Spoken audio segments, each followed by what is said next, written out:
watching why we're doing so shit.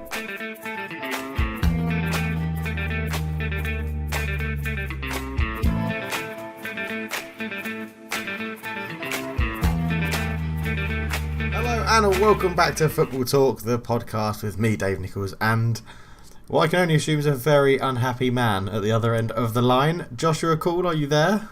Oh, I'm here, all right. There he is, ladies and gentlemen. Due to contractual reasons, I'm here pretending this podcast. I don't want to be here. I don't want to talk about football because football's shit. But yeah, I'm here. Contractual obligations is why you're here. Yeah. Much like the Spurs players, I'm turning out because I have to, but I'm not going to put in a good performance. I have got a text from a listener who is an Arsenal fan who, as it was happening, just kept texting saying, "Can't wait for the podcast. Literally can't wait for the podcast." So I think we're going to sort of negate our usual setup and playlist, I guess is what you would call it, or what do you call Running order. Running order, Dave. Running order, yeah. Fucking hell. Yeah. We're going to negate our normal running order and our script. And our scripts, yeah. And I'm going to negate. What do I keep saying? Negate. I'm going to open the floor to Joshua Cool with a question of what the fuck is happening with Spurs. Good question. So it goes back to the year 2019, where we have lost 17 matches and won 17 matches. It's pretty poor. And start of the year, the last time we won an away game in the league was in January. A last-minute winner from Harry Winks against Fulham, relegated Fulham. Impressive, yeah. It turned out to be, and I know something didn't seem right throughout the end of that season, but obviously the league form was dipping, it was on the decline, and the Champions League form was rising. It was like, oh right, well we're putting all our eggs into this Champions League basket. We're just, and oh my goodness, we're there and we're in the Champions League final, but we're playing super shit, and we could win a Champions League, and then we didn't win a Champions League, obviously. And I mean, I suppose that leaves players with a certain feeling of, will it ever happen? My dreams of achieving something with this club now gone. We're clearly well behind in the Premier League race with Liverpool, Man City now, and the way that we fluked our way to a Champions League final is they thinking that's never going to happen again? That was our one chance, and it's with Spurs, and that's gone. And so I think after the Champions League final, I think a lot of players probably felt pretty demoralised and thought, you know what, I'm the elder statesman, because obviously we've always talked about Spurs as being a young side, but there's players who are getting to that point where they need to make that decision to move on now. And I think some players have. So Eriksen obviously wants to go. Toby Alderweireld, Jan Vertonghen is a maybe. Eric Dyer has been spoken about going. Serge Aurier has been spoken. There's too many players I can go. You know what? I'm not sure if they want to be there. Okay. And for one reason or another, be it this, what I've mentioned, the kind of a Champions League peaks and troughs, that they're now going, you know what, I need to move on. There's only so long you can buy into a project that you might win silverware, and I think they realise they're not going to. Is that the same with Poch as well, do you think? Do you think he's like, that was the closest we've come, and now I think we're even further away from winning silverware? Do you think he's going to stay around? Do you think he'll stay? I think he'll stay around, because I think it's so different for a manager, because a manager has a kind of 20 years that he can kind of go through this, and he can be a peak manager for that amount of time. Like, obviously you may not be, you may fall away, have you bad seasons and fall away and not get the next job or get sacked, and then do a kind of Marco Silva and just kind of bumble along, be a bit of a journeyman of a manager. But he has a chance if he has the backing of he's got obviously a fantastic stadium, fantastic training facilities, a chairman who backs him. Well, does he? Yeah, does he? He somewhat backs him. Yeah, he's backed him this summer, didn't he? I mean, he finally coughed up, but that's part of the problem. Is that obviously we didn't buy anybody a year ago, 2 transfer windows ago. Yeah. And for me, that's always, whenever you sign a player in this. So Spurs signed Ndombele, Lo Celso, and Sessegnon this summer, but I'm not expecting them to put up trees this season. I'm expecting them to be next season when they're fully acclimatised. They will have some impact this year, obviously, but I'm not expecting much from them. So that's where last year's transfers would have been propping us up now and developing now. We haven't got those players, and we haven't even got our new signings this summer because I mean, Lo Celso and Sessegnon have played minutes between them, and they're all Los Chelsea minutes because Sessegnon hasn't played yet. So he got backed, but it's a side in transition. We've got those players who want out. We've got some new players coming to replace departed players like Dembele, potentially replacing Eriksen, who's yet to leave. But we've got half a side, But are you actually a side in transition? Because you've, like, no offense, but you're not one. Like, okay, transition, yes, but you've not. It's not a side in like going from. Yeah, it's not like a Sir Alex Ferguson transition where he's stripping back a treble-winning side and recreating it. He's gone.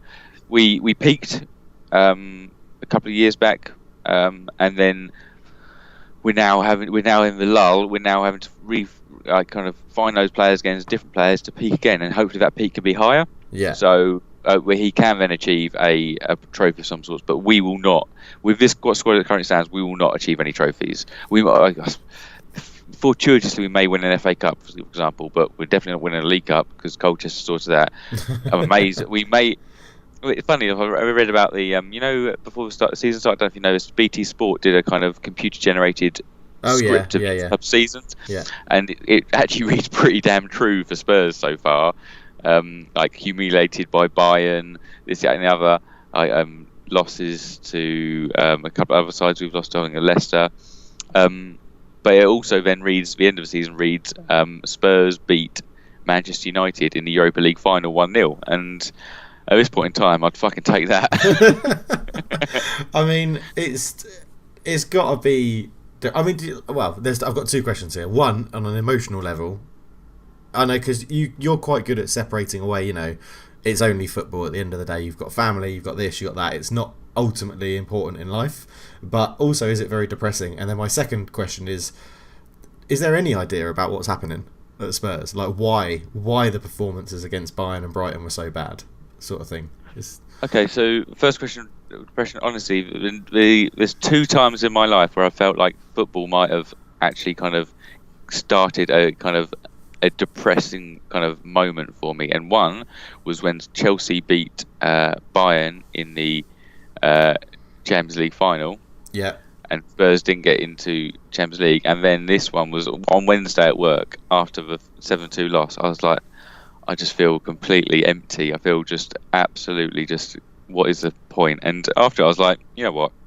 After 7-2, I was like, I'm not sure I could easily take a break from watching football for a bit and not follow Spurs for just a few weeks, maybe a month or so, and just let it just kind of slide and see what happens. But I mean, I'm like a kind of beaten girlfriend who goes back to their partner. I literally on yesterday, Saturday, I was like, right, I'm just gonna watch a Spurs match. Tuned in, 2 minutes in, Lloris fumbles, and so to the next point, what's going on? I think confidence. Like when Spurs were getting absolutely trounced by Ajax last year, it made me sad because I knew our players were at least as good, if not better, than the 11 that we were lining up against by Ajax. But Ajax were on the peak of their confidence. It was just, it was sickening to see. It's like, you're not better than us, you're just more confident. And we just haven't got out of that rut. We are so low on confidence. But we're also, as I mentioned earlier, we're a side. We're half a side. We don't know what we want to do. We have no game plan. So Bayern had a game plan, and Brighton had a game plan. But you can see Brighton clearly knew what they were doing. They had a way they were going to play, and they did it against Brighton. Surely that's Poch then. If you haven't got a game plan, it's Poch. You should still have a game plan for the players you have at the club. I think that it's definitely on Poch. I think he's trying to do. I don't think he's got the players to function how he wants to play, but he's not taking it back to basics which he now needs to do. He needs to take it fully back to basics. Christ, play 4-4-2 for Christ's sake. Just get it defensively solid and work from there. At the moment, we're half pressing, half counter-attacking, then I agree with half wanting to have possession football. It's like, what are you wanting? Our midfield want possession, our forwards want to counter-attack and press. It's like there's a void in between and they're not linking up. And our defence, I don't even know what our defence want to do. For a side so reliant on fullbacks, we have 4 incredibly average fullbacks. I mean, 5, 6, whichever one you want to chuck in at right back. Take your pick with right back. You're including Sissoko in those list of fullbacks. Sissoko, I mean, right back, you go, is Aurier first choice, Kyle Walker-Peters, Sissoko, Foyth, Davinson Sanchez. It's like, you clearly have not got a plan of who wants to play at right back. And I remember when Spurs sold Trippier in the summer, I was like, yeah, good riddance to him. Now I'm like, can I have Trippier back, please? But it really needs to be stripped back. And if there are players who want out, and so part of me is feeling like, is this a Chelsea situation, a Leicester situation, where Spurs have seen the player power and they go, you know what, I want to stay at this club, but the player power element here is that I think Pochettino's taken as far as we can. Are they downing tools and trying to get him sacked? I'm not sure of, but if that is the case, players for me, Pochettino is the best manager that the Spurs have had. For me, I don't remember the kind of Bill Nicholson era, but he's the best manager. I trust him to do the best of his club. I don't trust players because they've got a very short-term lifespan. They're in it for themselves. Yeah. If the players are in mutiny, drop them, sell them in January. There's honestly, I'm not sure there's any players that are. Is that not a lot harder to do with Daniel Levy? Sorry to interrupt you, but is this not part of the problem that you can't sell and buy the players you want because Daniel Levy wants to get the best deal whenever? Like you say, if they're downing tools, get into January and sell them, but Daniel Levy's not just going to let someone who's down to, like Jan Vertonghen, for example, even though his contract's running out, you're not going to sell him for 5 million, are you? Just to get him out the door. Daniel Levy's going to push and push to get the best deal he can, and he's going to do that. And is that holding back Pochettino?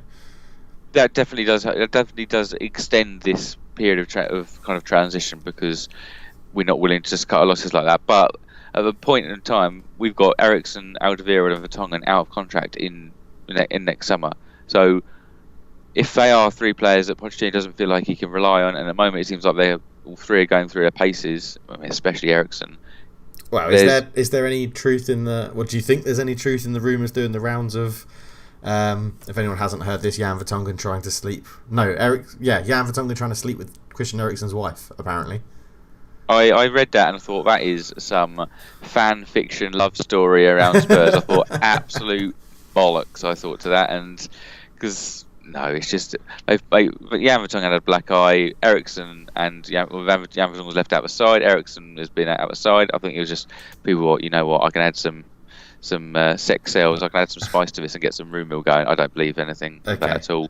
Vertonghen and Eriksen have always been pretty close. So posting each other's Instagrams and stuff. It would be, if there was the unfollowed on Instagram as well to link that together, I'd be like, yeah, okay. But not such there's not much to the rumours. But no, those 3 players are out of contract. If they are, because it's hard to know from outside what is going on, because you can kind of, with centre backs, I think they can be somewhat passengers more. But a central midfielder or attacking midfielder, Eriksen, they can't be a passenger. He is the tick. He makes the side tick, and if he's not doing anything, just get him out. And because if they will be going for free, getting 10 million, 5 million for him is better for Daniel Levy's and Spurs' bank balance than leaving them free, I'd imagine. Yeah, true, very true. Okay, so let's go and delve a little bit deeper into the actual games then. So 7-2. Bayern. Right, so I feel like I'm a little bit. I feel like am I just again this kind of rose-tinted spectacles? My husband who's beating me isn't a bad guy, but I mean Bayern got incredibly not lucky. They were incredibly impressive, incredibly clinical. So we started off and we played with Diamond, which honestly, 4-4-2 Diamond is getting torn to shreds every time we play it. It works very infrequently. It worked against Chelsea last season, but that's about it. So we play that. Son's up front with Kane going through, and Son's dangerous. Son's running in behind, has a few chances, scores. And honestly, we looked really impressive for the first. Well, not really impressive. More impressive than I'd seen us for a while. It was probably one of our best kind of first half hour, really good half hour I'd seen us for a long time. And then the class kind of tells. And honestly, I don't think they scored something like 4 of their 7 shots were outside the box. So Kimmich, Lloris maybe a little bit to blame, but Kimmich, hits the side netting from like 25-30 yards out. Amazing goal. Lewandowski, when we failed to clear it a bit, but the man has his back to go outside the box, swivels and puts it in the bottom corner, and then you're 2-1 down going in at half time. So that is just really tough to take. And then I think that's 5 times this season we've been in the lead and we haven't won the match. And so it's kind of, where do you point fingers there? That is game management. Is that players, their drive, their kind of, is it always just unlucky? And a little bit of combination of all, I imagine. Well, I mean, but even going in, 2-1 down right on the stroke of half time is all right. But then, you come out in the second half and you concede 53rd, 55th, score on the 61st, and then concede on the 83rd and the 88th. That's pretty damning. I mean, I couldn't watch the game. It's so early on, so I've only seen highlights. But were Spurs just caught on the counter attack for nearly all of Serge Gnabry's goals, or is it just absolute woeful play, or it's honestly individual errors, giving it away? I mean, Serge Aurier, if he wasn't hated for getting sent off against Southampton on the Saturday before, his performance this match was disgusting. Honestly, he is so bang. I mean, so Serge Gnabry is playing obviously left wing, cutting in, and Aurier just never ever got to grips with him. And Aurier hates being taken on, being kind of someone haven't got past him. So he will dive in. He will dive in and either try and take the player down, or diving in completely takes him out of the game. He's the opposite to his side of the defence there, Alderweireld, who doesn't dive in. So one of the goals, Gnabry's through, Aurier dives in, doesn't get him. Every Gnabry then has one-on-one with Alderweireld, fires it into the corner, and it's just, and then Winks gives it away. It's like there's so many instances where we've given it away or we've lost their man. It was good play by Bayern, don't get me wrong, but it's stuff that it wasn't like undefendable. Like we if it's like they would have torn any side to shreds. It was like you're giving the ball away or you're losing your man really, really simply, and it's damning in that sense because there's the amount of individual errors that creep in. But I do feel that, I don't know, the players kind of just that 7. It should never been 7-2. The players should never let it got to that stage because we should have game managed. I mean, we were 4-2 down. Poch brought on attacking subs, and then it's kind of like, do you really? I mean, how much do you back your players? Do you really think we're going to get it back? It's a group game of the Champions League. It's 4-2. Do we really need to push to get this back in the last half hour to score a couple of goals, or is it kind of like you got half hour? Let's just, if you can see the problems manifest themselves on the pitch, Aurier is really struggling. Sure, at the right hand side, that nullifies their attacking threat. Maybe we can grab a goal from a set piece and then leave ourselves one to get. But going all out attack, it just, the bit with me is that with Aurier again, he was in the pitch at one point in the number 10 role, and Lamela was covering up right back, and Lamela's screaming at him to get back to right back, and he waddles off. It's just, that is a player who can get out of the club very, very quickly. So that brings me, that actually flows nicely into something I wanted to raise more about the Brighton game, because I actually watched that one and I've watched it again with the highlights and stuff. But it seems to be classic sort of playground football, is that when Spurs get the ball and go and attack, everybody's more than happy to run and get up the pitch and try and do it. As soon as possession's lost, there's a lot of walking back and a lot of laziness, and that suggests to me they're not playing for the manager anymore. I agree. That was the biggest thing I could see, and it's like, as a Spurs fan, did you see that, or is that me just like properly looking because it's like I'm trying to find something that's wrong as a neutral? No, after that match, I was like, I'm not sure the players are really playing for Poch there. I mean, the first goal, you have Lamela, who is, I mean, it's weird though. So Lamela kind of dawdles back, kind of puts in a cover to stop the cross, and he doesn't, and we know what happens after that. And but after that, I thought the players aren't. They tried him out the last 10 minutes, kind of token gesture, but it did seem that way. But the thing with there is how much.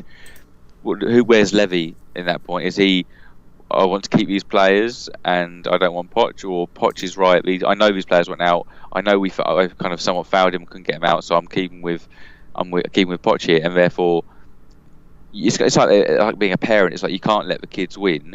You've got to stand firm and deny them this this point of acting out, and can we do that? Can we being Levy and Pochettino, can they override this player power? They're not playing for him, or is that not going to be beneficial in the long run? And that's what kind of Levy's decision is now. He's got a couple of weeks break, and what route does he take? I mean, are you worried that Poch might go at all? Like resign or sack? Is that a worry or anything like that?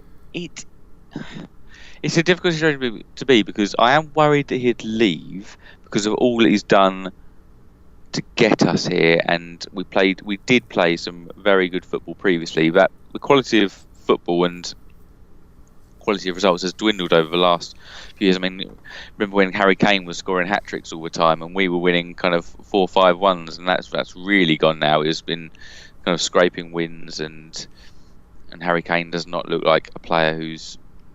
I mean, on Tuesday night, Lewandowski versus Kane, there's a stark difference in their quality, but there's over a few seasons there's not been much difference in their goal output if you take into account the quality of leagues and things like that. But just on Harry Kane, he looks like someone that actually didn't enjoy the fact he played less football over the summer. Like, you know, everyone was saying like he got fatigue and everything because he had the league with Tottenham, then the World Cup, and then Tottenham again, and then it was the Nations League. He just looked like he should just carry on playing and keep that role going as soon as possible. It looks like the breakers hindered him rather than helped him.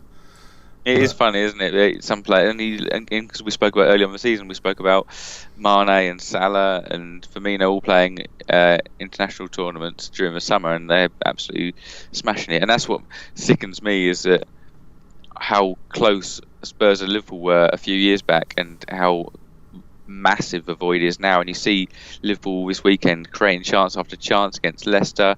Leicester had 2 shots, 1 on target, and it's just like they have just pushed on to an absolute another level, and it's just really disheartening to see. As a Spurs fan, is it not really, I'll use your word there, disheartening? Is it not disheartening to think that Champions League final should have been our springboard? Win or lose, that should have been our springboard to go out and get the players that Poch wanted and sell the players he didn't, which it looked like was going to happen when Trippier went. There was obviously something there. Danny Rose was linked to leave, but he still stays. And there was really that... I'm not saying a big overhaul, because it's not Football Manager, it's not FIFA. You can't go out there and just sell 11 and buy 11 because no one's going to gel. But, you know, do you know what I mean? Does that, as a fan, did you not think that final should have been your springboard to be like, right, we know we've got loads of cash. Everybody knows that there's cash from the Champions League.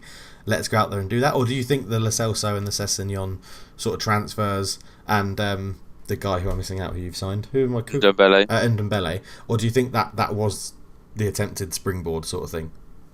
The frustrating thing was so the season before, obviously Liverpool lost, and literally it must have been a day or 2 days later Fabinho signed, and it was like, okay, they mean business now, and they had a really quick Alisson signed, and they were like, right, plug the gaps, we're moving on. Spurs signed on Ndombele, and then it was like in the closing week we then signed the other 2, Chelsea and Sessegnon, and it felt like, I think there must have been some, like Ericsson for example, there must have been some banking on the cash there, like he's going to go, he's not going, and I think a few sagas were probably kind of going through behind closed doors there, which really held up our progress of shifting players out this summer and bringing new players in. Yeah. So that's what I think we're stuck with at the moment, is what I mentioned before, is this halfway. I think Poch would have liked to have got kind of like maybe 75% through the ins and outs that he wanted to. I think he's probably barely at 50% of what he wanted to achieve, and we're left with a midfield which looks completely imbalanced. We have no one who can really hold. We desperately crying out for a kind of Kante and Didi type character just to break it up. And we're playing Eric Dyer now, but Eric Dyer is got a lot of rust on him at the moment, and we would have to play through that, and because we need that person on midfield, and so we haven't to. I think Spurs fans will have to stomach at least until January that it's going to be a real horrific ride. Not much of a ride, just a downhill kind of slide. Yeah, and slide. Then but what you'd like to think is, and how rarely does this happen, that it will be transfers that can be literally ticked off on January the 1st. Like, yep, this player's gone, this player's in. And rather than what you know was going to happen is that will probably be one player out, one player in the last day. we need to just if they're going to keep Poch. Yeah, sorry, go on. Yeah. Well, if they need to keep Pochettino and they need to, this media circus around it. So Spurs lose, say, 2-1 to Bayern midweek, or even 3-2, maybe even 4-2. There's the media. We need to get ourselves out of this kind of, out of the papers, out of the headlines. Let's applying pressure. Like you want some just really boring 1-0 wins, or just if it's against a much better side or a better side, just a close match. You don't. Obviously, we don't want to lose 3-0 to Brighton, but you just need to just get together and go right. Just eke out these results, not fancily. We're not going to swing back to winning big. We just need to get ourselves out of the news cycle. I know what you mean by that, because it has been a sort of a newspaper headline dream, hasn't it? Colchester, Bayern, Brighton, losing all three, like penalties, conceding 7 at home, conceding 3 to Brighton that is a slide, and it's very easy to quickly jump on the back of that and be like, hashtag Poch out and Levy is scum and all things like that you see on social media and things like that. But when you look at the overall picture, it's still not terrible. I mean, it's happened across 3 competitions, isn't it? Yeah, like predicted that Arsenal win their game that they're going to be playing later today, then they'll be on 15 points and you're only 4 points behind them, and they'll be in third. Yeah. So, I mean, at the end of the day, it's not. That's what I think is being blown out of proportion in terms of Spurs. Like you say, it's 3 different competitions. So ultimately, you've only actually been knocked out of the Carabao Cup, which is a little bit disappointing, obviously, to Colchester, but that probably wasn't big on the agenda for Spurs anyway. So, and we're in a Champions League group where, I mean, if we fail to get out of that group, then that is definitely on us. But we really shouldn't. Bayern's the only really strong opposition in there, which we should fear. We've got 2 very winnable games now, and we should be able to finish second in that group. And before you progress into knockout rounds of the Champions League, that's fine by me. Yeah. Okay. League Cup. The thing with the League Cup is Spurs win the League Cup, and because everybody's going, Spurs need a trophy to finish off. If Spurs won the League Cup, they're going, right, they just need to win a real trophy now. I can literally picture Graham Souness in the Sky Sports studio going, well, that's the League Cup. I need to win something big. Those players won't be happy just winning the League Cup. They want to win a Champions League, a Premier League. It's like, Christ, all right, whatever. So for me, the League Cup has never meant much. Yeah, it will mean much. Yeah. Yeah. I mean, so is it?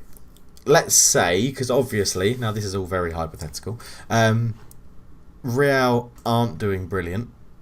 Let's say Man United. But I'm thinking Man United where Pochettino can go. Yeah, Man United aren't going to sack Solskjaer because, well, it'll be too expensive to get. I think if you compared Solskjaer's wage and compensation and then hiring Pochettino, I reckon it'll be too expensive for Man United to do it, so they won't do it, and it's all about making money.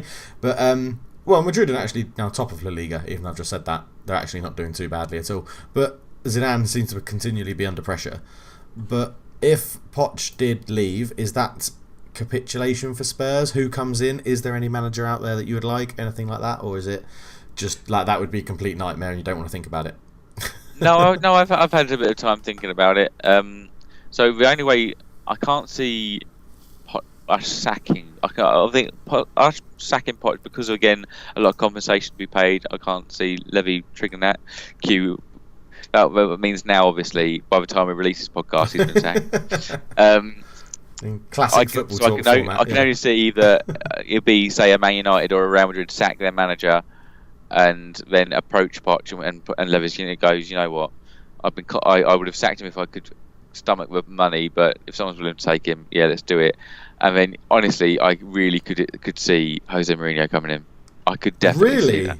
I could definitely see Levy going down that route. Oh my word! Okay, I would not. Do you know the worst thing from my perspective? I don't think it's that bad a move. Really? Yeah, honestly, it doesn't sicken me to my stomach that would potentially be the switcheroo. Yeah, but Mourinho, you'd be happy with Mourinho. I mean, like I wasn't happy with him when Man United appointed him, and he was successful then. I mean, you would have him after what you've seen happen at like his last 3 clubs, where everyone ends up hating him. Fans, players, board, coaching staff, captains. You would have that at your club. That you'd willingly bring that toxicity to your club. I mean, when you put it like that, maybe not. But honestly, it doesn't. You get to a point where you go, you know what? I wouldn't mind seeing Spurs win something, and it's obviously very short. He's a very kind of short-termist manager. We haven't really got a lot of youth coming through. It's like he's got a good workings of a side there that he could do something with, and then Levy being a manager, he's a massive name as well. I think players would then start to believe in it. I think don't get me wrong, it wouldn't be my first choice, but if news was Pochettino sacked, Jose Mourinho, I wouldn't be like, this is horrific. I'd be like, you know what, this might work. Let's wait and see.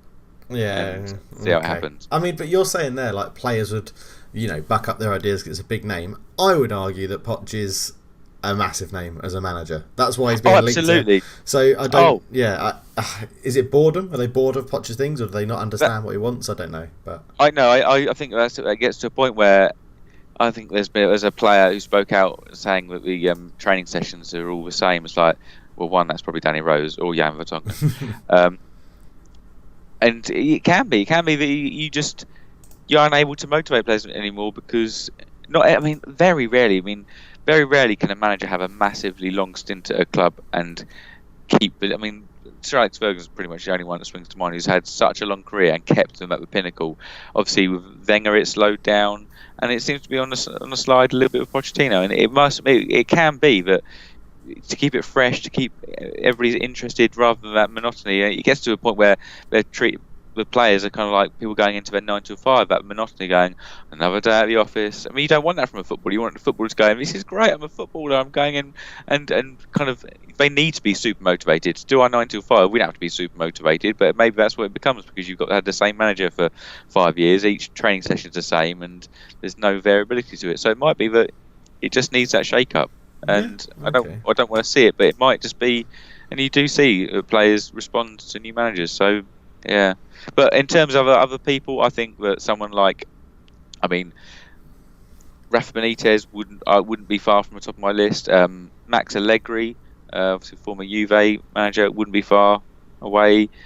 It's those type of. Before he moved to Leicester, I would have taken Brendan Rodgers. I don't think he'd leave now. He's onto a very good thing. Eddie Howe can fuck right off. He's a charlatan. There's a bit of a growing hatred for Eddie Howe on this podcast. I think not hatred. That's a strong word, but a dislike for everyone who thinks to get on the bandwagon. Eddie Howe loving here, is there? Okay. What if you wake up tomorrow, Joss, and it says Pochettino sacked, Eddie Howe appointed? How would you? God. What would you actually do? What would you feel? How would you feel? Would you be on social media burning your Spurs shirt, being like? Do you know what? I was getting my washing away the other day, and the Spurs kit I was putting in my drawer. I was like, I could burn this, couldn't I? Oh, we don't condone that on Football Talk. No, it's plastic as well. It'd probably melt. It'd be weird. Yeah. But yeah, no. If that happened, I'd feel worse than I do now because that would not solidify us defensively. The players wouldn't be like. Honestly, the players would be like, "What's Eddie Howe? Eddie Howe's going to motivate us, push us to the next level?" No, it's not a next level signing. That is a disheartening signing. Yeah, it's true. I guess we should say, just in case people haven't seen the news, I'm sure you have, but we tried to keep you updated. No, it's not about Pochettino getting sacked, don't worry. It has been confirmed that Lloris has dislocated his elbow, which wasn't very nice after that. Well, I'm quite a squeamish person. I also have a sickening desire to re-watch bad injuries. That's sometimes, not a good mix. That's not a good mix. It's not, is it? But I haven't done with the Lloris one because I don't know. I've never seen an elbow one before. But have you seen it in real time when Match of the Day or whatever showed it? I saw it in real time, and at first it's kind of like when it first happened, I was like, "Oh right, yeah, of course you're injured, Lloris. I hurt my hand, so that's why I palmed it to the blooming striker's feet." But shocking decision. He must think, why didn't I just tip over the bar? I wouldn't have landed like I landed. I wouldn't concede the goal, and it's pretty bad. But no break, so he's probably going to be out for a couple of months. So that's another little layer you want to put to it. But Gazaniga's a step down from Lloris, but at least I won't be so worried when the ball is at the goalkeeper's feet now. Yeah, at least Gazaniga just kicks it long pretty much first time. So yeah, and he's just a lot more comfortable with the ball at his feet. I will say, if you are squeamish like Josh and you don't have this fascination of rewatching things, don't watch it, because my first thing when I saw it is that I was surprised his elbow even bent that way, because he landed like he was just putting his hands down. But it was just very painful, and if you are squeamish, don't watch it.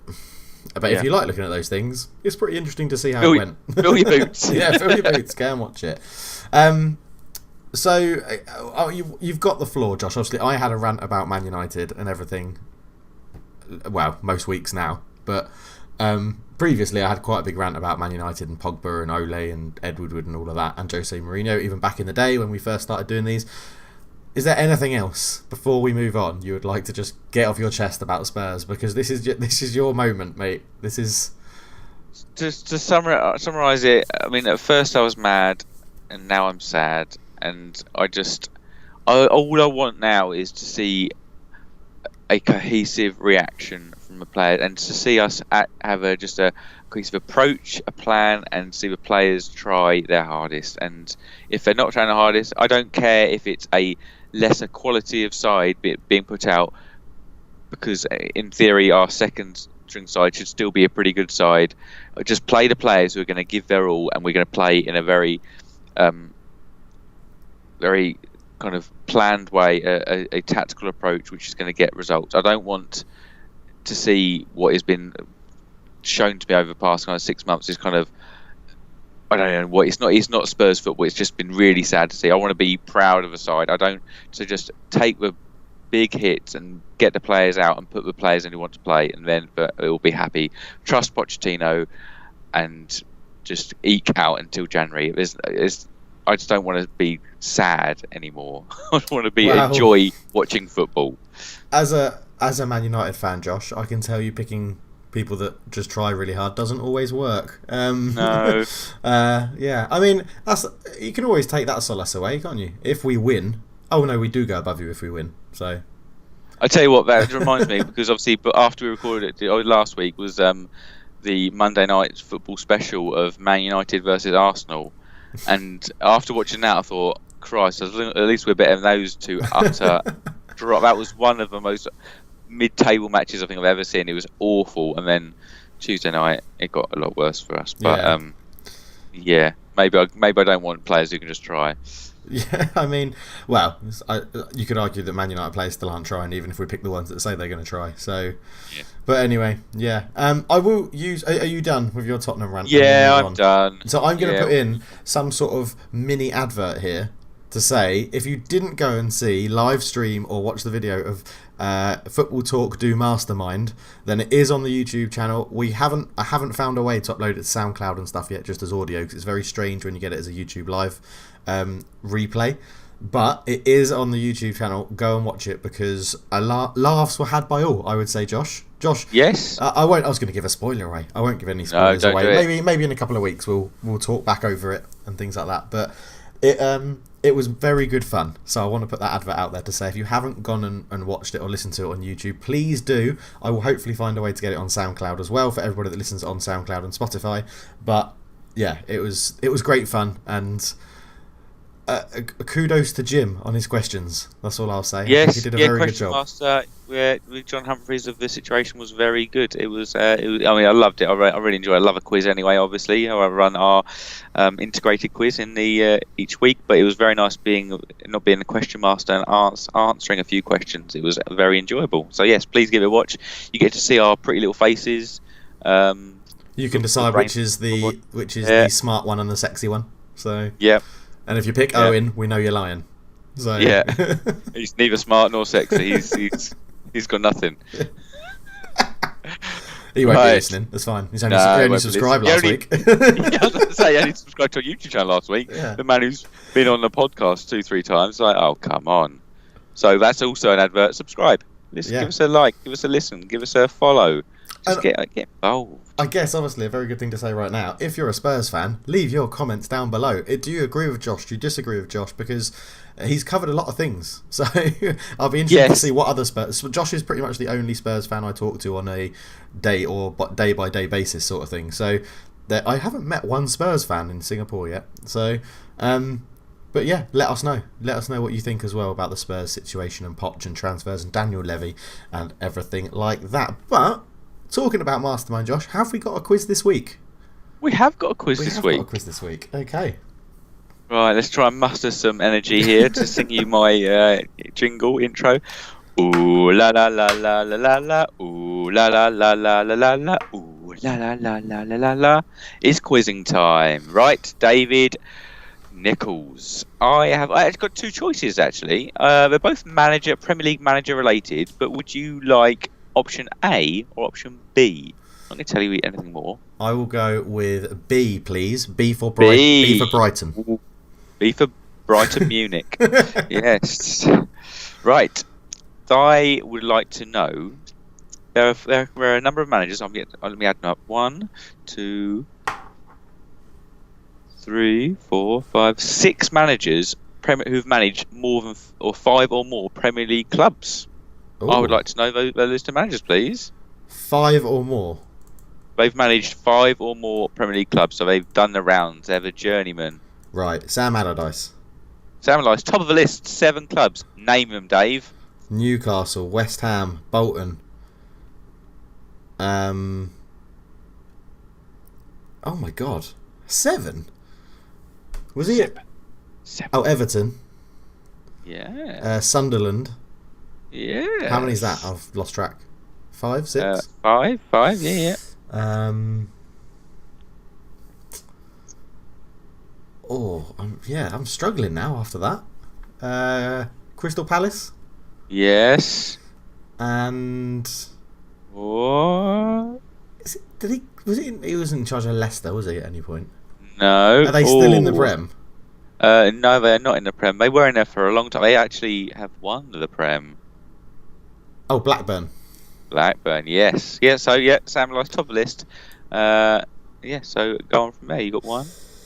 Are they all still in the Premier League now, or are some of them like retired and long gone? As in the managers? Yeah. So number 2 is without a club. Number 3, I think, is probably retired. Number 4 is managing. Number 5 is without a club. Number 6 is... where's he? He might be just without a club. And the last one is in the Prem. So 2 of them are in the Prem currently. I was going to say David Moyes, but I can only think of Everton, Sunderland and United. Correct. He's not on the list. Steve Bruce.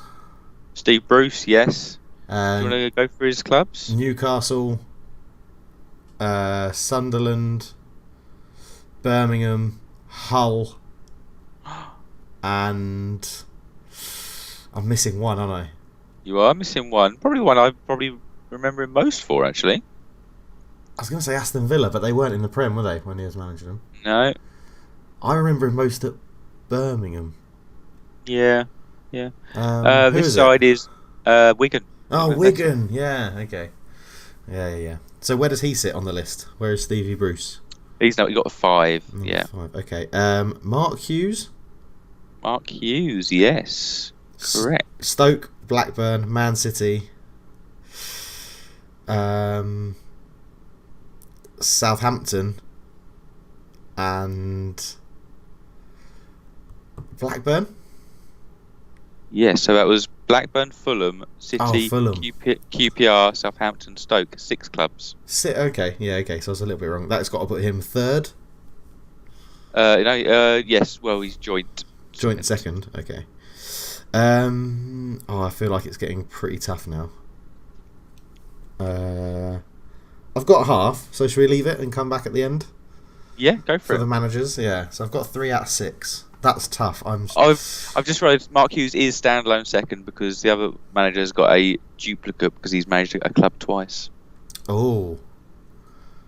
But is that still counted as 5? Yeah, it's 6 with the duplicate, so okay. It's 5. 5 individual clubs. Yeah. Yeah. Okay. Cool. All right.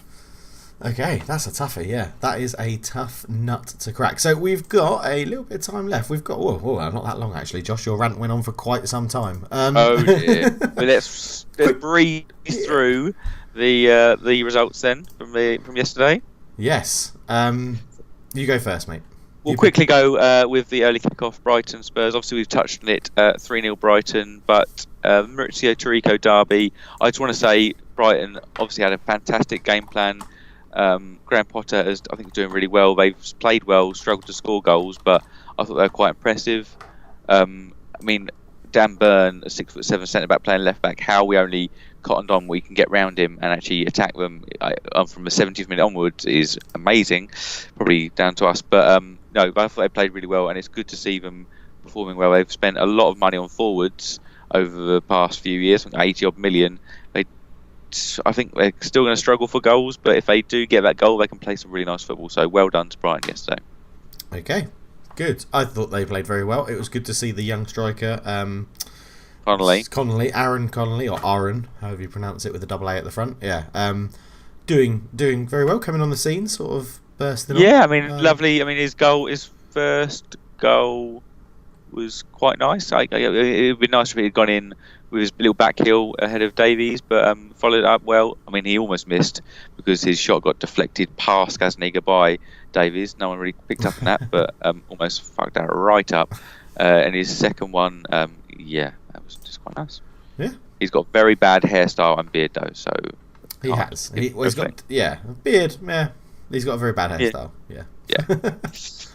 So then it is into Burnley Everton 1-0 Burnley. The Gaza derby. Yeah. Okay. Gaza. Yeah. Oh, he started at Burnley, didn't he, when he was young? No, wasn't it? Started at 2. No, this is a late one. I think was Burnley. Oh right. Oh, okay. Yeah. Interesting. I think if there's a manager going to be sacked during this international break, it's going to be Marco Silva. Yeah, it seems to be leaning that way. Yes, I think. It's potentially Nuno Santo, but I'm not too sure. Nathan Redmond's dad, but probably Marco Silva. Yeah, I mean, I had a look, and he's got a similar points per game in the Premier League records to David Pleat, Glenn Roeder, Peter Reid, as Marco Silva. More recent terms, Javi Gracia, obviously been sacked. Gary Monk, Claude Puel. He's not pulling up trees. He's a bit of a myth, is Marco Silva. He's overrated, isn't he? I think a lot of people have mentioned it, but if he was called Mark Silva, he'd been sacked long before now. Yeah, I agree with you. I think it's classic Burnley though. Yesterday, clean sheet, set piece goal, and it's horrible. I mean, Everton conceded a lot from set pieces. Burnley score a lot. It's like you could put your money on that. I had a quick look at who I thought would be potential replacements for Marco Silva. Who have you? If anyone springs to mind, I'll tell you who I've got as a list in a sec. Go on then. Yeah, I'm replacing Marco Silva. I find it really hard to think about managers for teams like sort of Everton that are just trying to break in, but it's like the Brendan Rodgers sort of era, and you can't think of. No, who have you got? Who's on your short list? So a list I made. I always like to include a few former players. So I put in Phil Neville. I put in Mikel Arteta. Oh yeah. And then because of yesterday, and in fact he'd been linked from previously, maybe Dyche might go for it. And then one we've just mentioned in the quiz, former club of his, but not yet managed them, could put himself joint first, Mark Hughes. That would be uninspiring. I think they would not go for Mark Hughes. Yeah, absolutely. But I felt like chucking it there. Yeah. I highly doubt it would. So out of those four, who would you appoint? Arteta, Neville, Dyche, Hughes. Who would I appoint, or who do I think they'll appoint? No, who would you appoint? I mean, I'd probably go for Dyche because Arteta's unproven, Mark Hughes is shit, and Phil Neville is doing okay with the England ladies team, but I just think he lacks a little bit of inspiration. He started very well, didn't he? But team talk from him, fuck me. He started doing really well for the English ladies. He started well, but he seems to have tailed off a little bit. But I would probably go Sean Dyche just because he's proven. I think out of that list, they would go for Mikel Arteta. I think so too. If they'd go from one of those four, I think feel good factor, former captain, former player, and you can dress it up as like he's Pep's protege. So I think they'd go for that one as well. Yeah. All right, but Everton find themselves in trouble. Burnley, back to what we know best: shithousing their way to 1-0 wins. Yeah, find themselves fifth. Yeah, it's incredible, isn't it? How they do that and find themselves high at the table. Excuse me. Talking about shithousing themselves to wins, we go to the Peggy Alpexad derby, or the Brendan Rodgers derby. Liverpool versus Leicester. Oh, now, Sadio Mane. Yeah. How was that not overruled? There's this little bit of a touch. He throws himself down like he's just been sniped in the Achilles. How's it not overruled, Dave? It's because of the decision was a penalty. They're not going to overrule it because that's not how it works. Yeah. But I mean, Liverpool. I mean, as I mentioned earlier, Leicester created very little. Liverpool had enough chances to win this match well before the 95th minute penalty. Albrighton probably is kicking himself, but I mean, Liverpool really seem to have a bit between their teeth this season and want that title. Yeah. I think now is a question of, is their desire to win it for the first time bigger than City's to win it for a third time in a row? And I am at the moment, I'm favouring Liverpool to win the title this year, and it makes me a little bit sick. Okay, well, I still stick with Man City, I think. I hope so.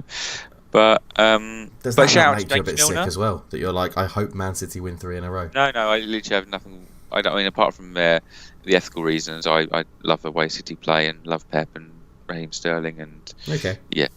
But shout out to James Milner, goal and assist, 33 years young, signed on a free. And we mentioned just when we were doing the quiz, who do we see? When you picture Steve Bruce, where do you see him managing? Liverpool. I mean, James Milner. Sorry. Where do you see, when you look back and think James Milner, what do you see him in a Liverpool shirt? Do you see him in a City shirt? What do you see him in? Leeds? See him in that sort of, I think it moved from Leeds to Villa, and I see him in that transition. It's because I think by the end of the season he'll have his most career appearances will be for Liverpool come the end of the season. Wow, yeah. That is very weird to think that. Yeah. And he's scored in every single Premier League season he's played, apart from the 17-18 one with Liverpool, which was a bit of a surprise. I thought he would have racked them all up. But yeah, every season he's played since 02, I think it is. 02-03 made his debut. Yeah, wow. Okay. Yeah, good old James Milner. Do you think he'll go into management, Jamesy Milner? I mean, he's about as inspiring as Phil Neville, so yeah, probably will do. Yeah. I can't see him getting a TV job. I can see him being you know what? I can even see him being a coach or having a completely just removing himself from football. I'm going radio pundit. He'll be like the second commentator on the radio, is what I'm going. Oh, he'll be a Kevin Kilban, will he? Yeah, like a Kevin Kilban. Yeah, they wheel him out on TV for the World Cup for when it's like Tonga versus Samoa or something in the Football World Cup. So someone's been watching rugby. I have been watching a bit of egg chasing, yeah. So you're not exactly known as the footballing nations, but yeah. Right, we'll move on. No. Sadio Mane.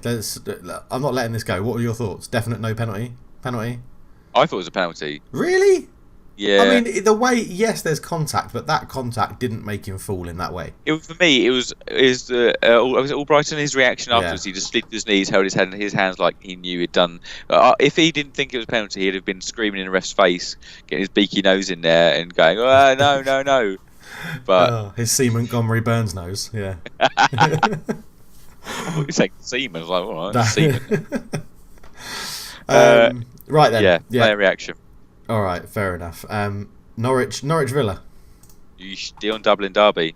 The Dion Dublin derby, yeah. Right, Dion Dublin's Tube. You know about Dion Dublin's Tube? I know about Dion Dublin's Tube. Do you know about Dion Dublin's Tube, listeners? Yeah.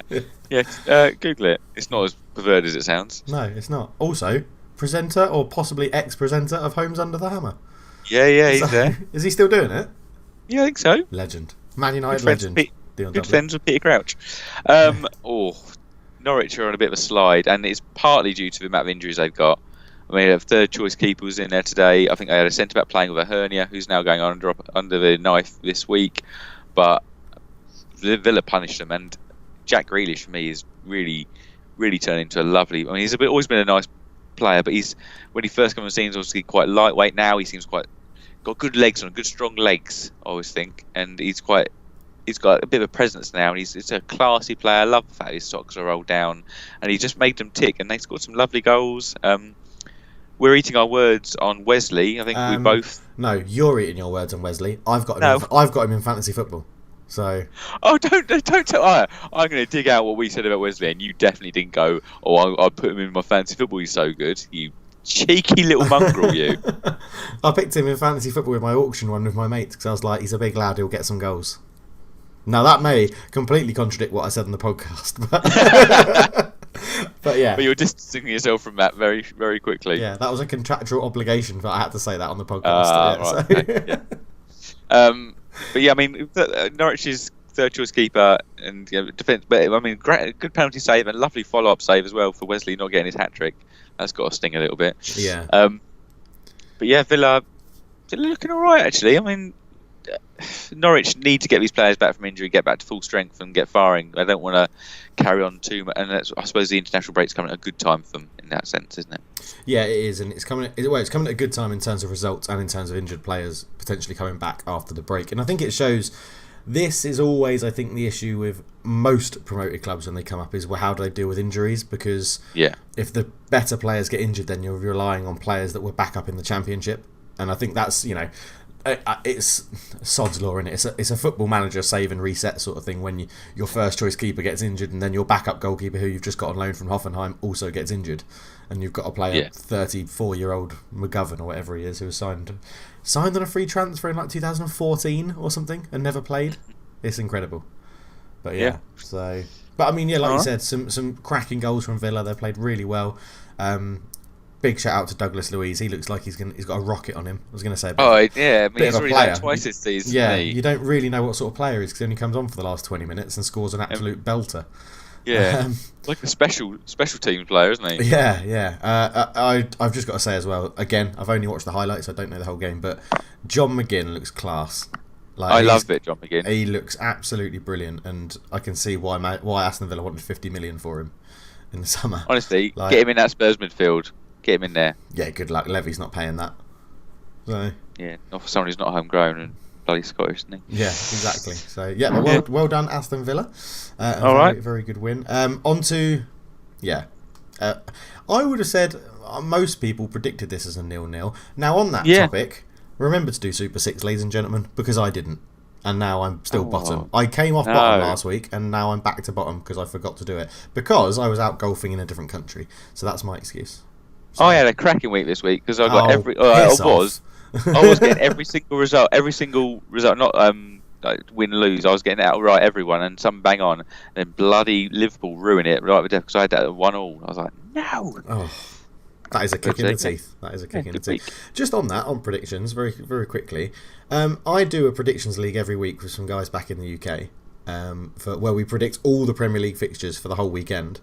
And one guy got, I think it was 9 out of 10 predictions for the result, which is incredible, isn't it? He's very, very good. Incredible for like win, lose or draw. Very good. So shout out to Michael if you're listening. Well done, mate. And I'll also give a shout out to Kyle because he organises the whole thing and runs it. So yeah, Kyle Boyd Stevenson is currently fourth.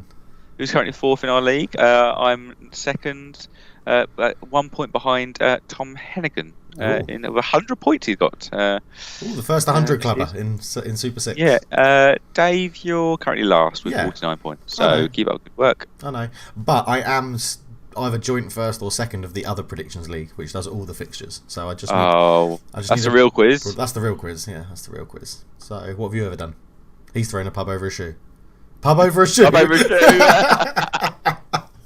Oh, that dog shit the scare out of me. That's going back some time. Remember that? Bloody hell. Yeah, anyway, Watford, Sheffield United. The Tommy Mooney derby and 0-0. There we go. Yeah. Covered that one pretty well. We'll move on to the late kickoff, shall we? Everybody's favourite team. In fact, it seems like a lot of people don't like Crystal Palace, but I don't actually have much ill feeling towards them. What do you feel about Crystal Palace? I think I have no ill feeling towards them, but I think people didn't like Alan Pardew when he was there, and that sort of stuck around. Yeah, I think everyone didn't. Yeah, like they didn't like Sam Allardyce or Pardew when they went to Palace, and Alan Pardew, he's on my list. He's actually one of the names on my list I've got written in front of me. Yes, he is. Pardew. Yeah, well, I'll tick that off. Yeah, can you name his clubs? Crystal Palace and West Ham, the Alan Pardew derby. Yeah. Newcastle.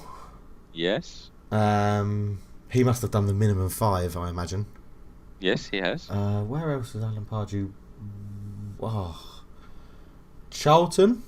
Yes. And Oh, I'm really struggling on the last one. Don't tell me it's like his most famous one or something in the Premier League. No. No, put me out my misery. It would be West Brom. Oh, West Brom. Yeah, okay, good. I'll write down Pardew. Excellent. Okay, well done. 2 remaining. Yeah, thanks. Okay, yes. I mean, Zaha again making Palace tick. He had a couple of lovely bits of skill, but yeah, without him, they are nothing. And he might get his wish, being a Champions League club. They're in the top 4 now, aren't they, Palace? Yeah, he might do. When he signs for someone else in the summer. He's definitely leaving this summer. They've done the old Cristiano Ronaldo, give us one more year of a swan song, give us one more year, imagine so, and then you definitely can go. But shout out to Jordan Ayew, who scored as many goals in his last 6 games as he did in his previous 32. So nice, love it. Yeah, always good to have a striker on form.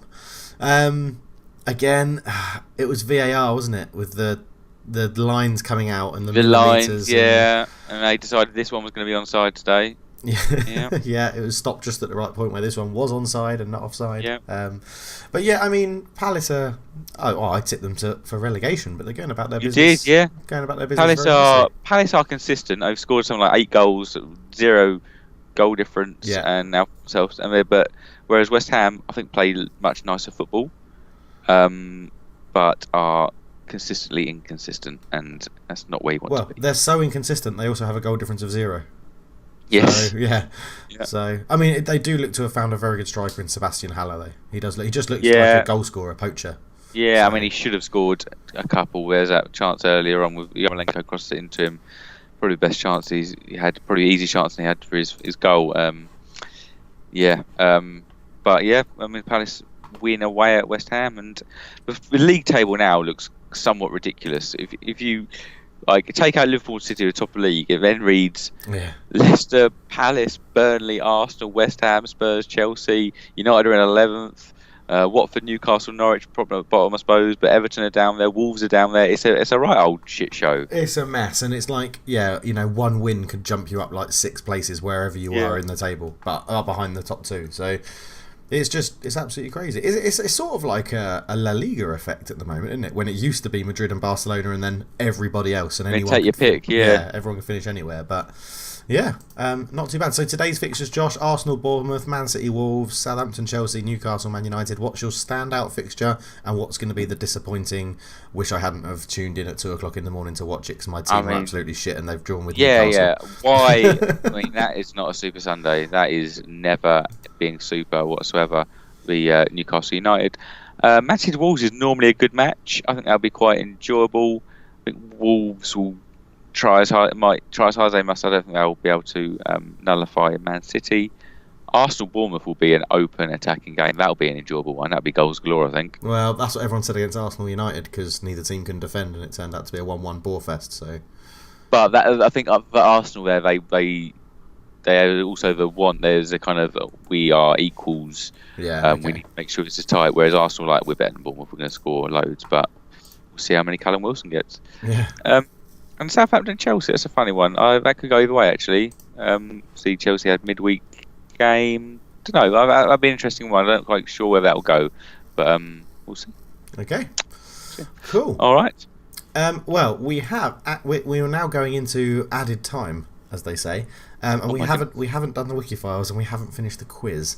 So, do we want to do the Wikifiles, or shall we skip it for a week, or shall I just start the intro and then send you the Wikifile?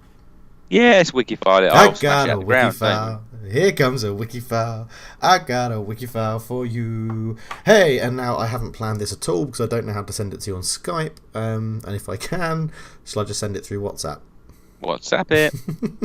This is live happening on air. Annoyingly, I'm going to be that really annoying person that takes a photo of something on my computer, and that actually really annoys me in real life. So, there's no real way. Is there an easy way? Is there an app that can fix that?